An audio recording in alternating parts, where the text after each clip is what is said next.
Wagwan watu wangu bana, kama ilivyo ada, mazoezi kwenye mwili wa binadamu ni kitu cha muhimu sana, na mazoezi ambayo yanahitajika ni mazoezi ya wewe binafsi kujishughulisha na maswala kama kufanya mazoezi kwa upande wa kuendesha baiskeli ama kwenda gym. Lakini leo tunakutana bana na mzee Idi, mzee ambaye anafanya mazoezi kwa hali na mali. Bana, leo tunakutana na huyu mzee ambaye ameshawahi fanya safari zake sehemu mbalimbali sana. Kwa mfano safari za Arusha Kigoma, Arusha Mtwara, Arusha Butiama na Arusha Shinyanga pamoja na Singida. Labda tuungane na mzee na yeye pia atupe ile neno kwamba amevutiwa na nini hasa, lakini pia awaweze kuhamasisha watu wengine ambao wanaweza kufanya mazoezi kwa kupitia baskeli. Bana mzee, shikamoo sana bana. Uko mzima eh? Mambo yanaenda mzee wangu? Shwari kabisa. Bana, habari za kazi? Hii ni Darubini Digital. Hivyo tumesema tupige interview kidogo na wewe mzee wetu, watu wakujue bana, ushauri vijana kwa upande mwingine wao pia waweze kufanya mazoezi. Hata mimi mwenyewe naweza ukanipa pia mzigo nika drive kidogo ili kupungua bana. Shukuru sana. Bana, wasalimie watu bana. Ndio. Kata kwa SS Mkuu aka Mzee Kitambi ni noma, kwa maana kwamba mimi ni mwana baskeli. Nimewahi kusafiri safari nyingi sana za baskeli.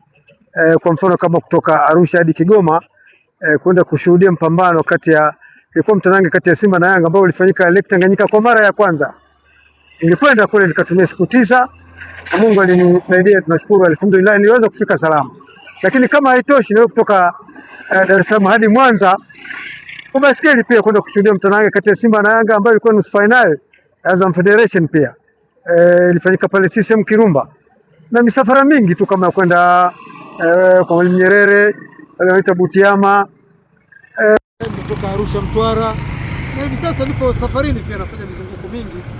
Kutoka Arusha na Dar es Salaam, nikaenda Dodoma, kaja Manyara, na leo niko Karatu hapa. Kwa natoa msisitizo, ni vizuri zaidi afya zetu tusiangalie tu katika hali ya matibabu tukutumia zaidi ya vidonge. Ni vizuri zaidi kutumia vyombo kama hivi. Sasa hivi na baskeli hapa nilipo, nimetembea zaidi ya kilomita nafikiri hata 800 kwa mzunguko ambao nimeufanya mpaka leo. Kwa natoa msisitizo sana kwa vijana, wazee ambao hawajafikia rika la kushindwa kabisa kudrive baskeli, waitumie baskeli.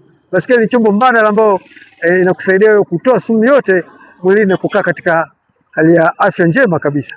Bana, kama Team Media kwa upande wa Darubini Digital tunawashauri kwa wale wote, hasa vijana wenzangu ambao tunazidi kufanya mazoezi kwa kutegea. Bana, mimi nimechukua ushauri kutoka kwa mzee Idi na nitaweza kufanya mazoezi mara kwa mara. Bana, mazoezi kwa afya, tutunze miili yetu. Chao.